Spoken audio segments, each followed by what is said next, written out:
जय श्री राम। आइए आगे सुनते हैं आज एक ऐसी कहानी जो मल्लिकार्जुन ज्योतिर्लिंग के बारे में है। इस कहानी के अनुसार आंध्र प्रदेश में कृष्णा नदी के तट पर मल्लिकार्जुन विराजमान है, जो श्री शैल पर्वत पर है। बहुत सी धर्म ग्रंथों में इसे दक्षिण का कैलाश भी कहा जाता है।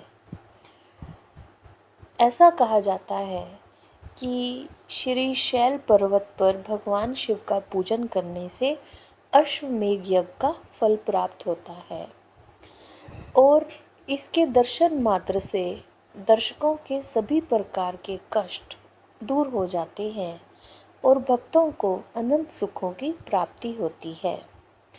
और तो और सभी जो दर्शन करते हैं दक्षिण कैलाश में श्री शैल पर्वत पर भगवान शिव का, वो आवागमन के चक्कर से भी मुक्त हो जाते हैं। अब मल्लिकार्जुन ज्योतिर्लिंग के पीछे कहानी क्या है, उसमें ये बताया गया है कि जब भगवान शिव और पार्वती माता के पुत्र कार्तिकेय जी और गणेश जी दोनों भाइयों में आपस में बहस हुई कि सबसे पहले विवाह कौन करेगा, तो कार्तिकेय ने कहा कि वो बड़े हैं इसलिए उनका विवाह पहले होगा, परंतु श्री गणेश जी अपना विवाह पहले कराना चाहते थे। तो वो अपने माता पिता के पास गए तो माता पिता ने उनसे कहा कि तुम दोनों में से जो कोई इस पृथ्वी की परिक्रमा करके पहले आ जाएगा उसका विवाह पहले होगा। शर्त सुनते ही कार्तिकेय जी पृथ्वी की परिक्रमा करने के लिए दौड़ पड़े, परंतु गणेश जी जो अपना वाहन चूहा लेकर साथ चलते थे, उन्होंने सोचा कि वो इतनी जल्दी कैसे ये परिक्रमा कर सकते हैं। किंतु श्री गणेश जी की बुद्धि का तो सभी लोहा मानते हैं, इसलिए उन्होंने अपनी माता पिता को एक आसन पर बैठने का अनुरोध किया और उन दोनों के एक आसन पर बैठ जाने के बाद श्री गणेश ने उनकी परिक्रमा की और पूजन किया।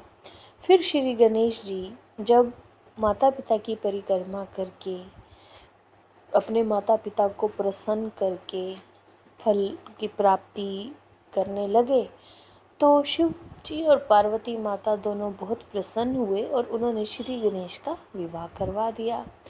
जब कार्तिकेय जी पूरी पृथ्वी की परिक्रमा करके वापस आए तो उन्होंने देखा कि श्री कृष्ण जी प्रजापति की जो दो पुत्रियां हैं सिद्धि और रिद्धि, उनके साथ विवाह कर चुकी हैं।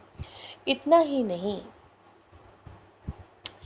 जब कार्तिकेय जी को सारे वृतांत का पता चला तो वो अपने माता पिता से नाराज हो गए और वहां से चले गए और माता पिता से अलग होकर क्रौंच पर्वत पर रहने लगे।